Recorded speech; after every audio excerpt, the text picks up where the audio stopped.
Hello, Knights fans, and welcome to the third edition of the Pete Cinella Show this season. Thank you for taking the time to talk with me today, Pete, again. Thank you. As always, let's talk about the match last Thursday against Army against a very tough opponent, a loss there. Just explain to me some big takeaways you got from that game on the road, and also Siena at home.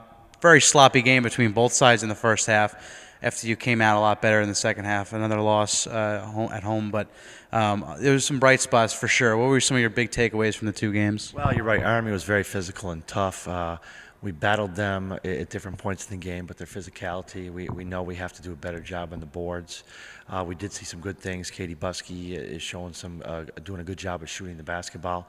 In our game against Siena came in here, played really well, but we got some great work from Brianna Thomas off the bench. She's really working herself into a starting role and provided us with some tremendous rebounds and points. Also, Anastasia Williams is doing a good job on the boards. We look for her to continue to do that.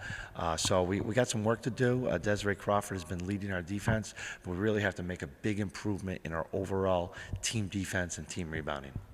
You're way ahead of me already. I want to highlight those players. Brianna Thomas last year as a freshman didn't get a lot of run. A lot of people above her in the rotation. This year, though, started the first couple games low minutes, but obviously you went with her energy.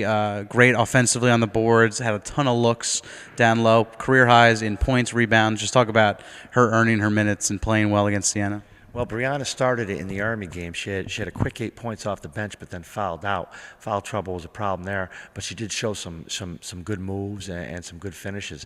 In the Siena game, she was all over the court. She probably could shoot a little bit better, but I think those are the shots we want her taking, and I think if she gets those shots to fall, we're looking at a real high double figures, and she definitely showed great hustle and heart with her rebounding ability and just diving for loose balls. But we really liked how she attacked the basket and got good shots. Absolutely. On the glass side of things, continue to be a bright spot. I know we talked about it last week and before the season started, trying to get rebounds going, figure out where they're going to come from. Another game of 50-plus boards against Siena. They also had 50, so you can see there was a lot of opportunities, but a tremendous job offensively. Crawford had 9, Anastasia had 10, and 7 of those were offensive. Brianna, I believe, had 6 offensive rebounds. So just talk about how they've been able to sustain that going forward. And you see all the looks that they've been getting, and going forward, you have to be happy with their chances to, for second chance points. That's a big thing for us, offensive rebounds, and we're doing a good job on the offensive boards. And I really feel like we can be a pretty good rebounding team because we are showing some nice things on the offensive boards. Our thing that we have to improve is defensive rebounding.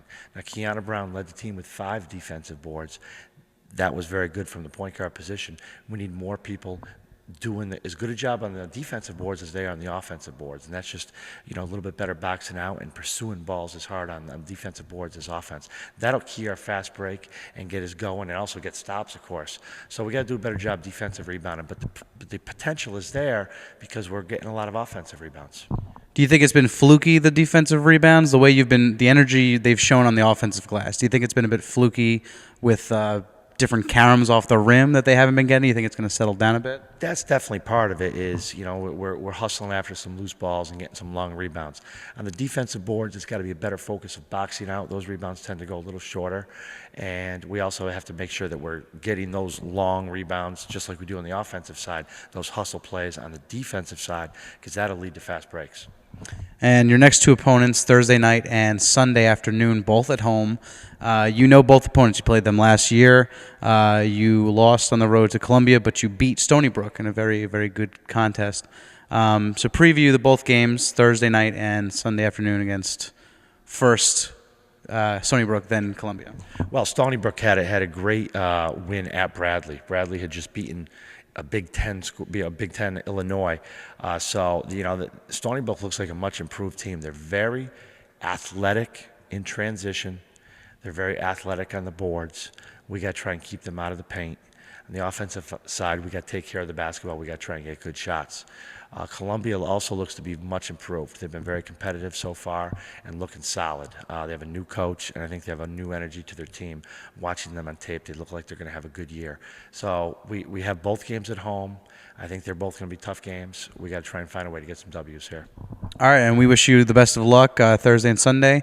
Thanks for talking with us today. Another edition of the Pete Cinella Show. Thank you. Thursday night, 7 p.m., Stratus Arena. Be here to support your Knights against Stony Brook. And Sunday at 2 p.m., tip-off. Both can be seen on NEC Front Row if you can't make it. And obviously, as always, FDKnights.com for all your up-to-date information about the women's basketball. Good luck this weekend.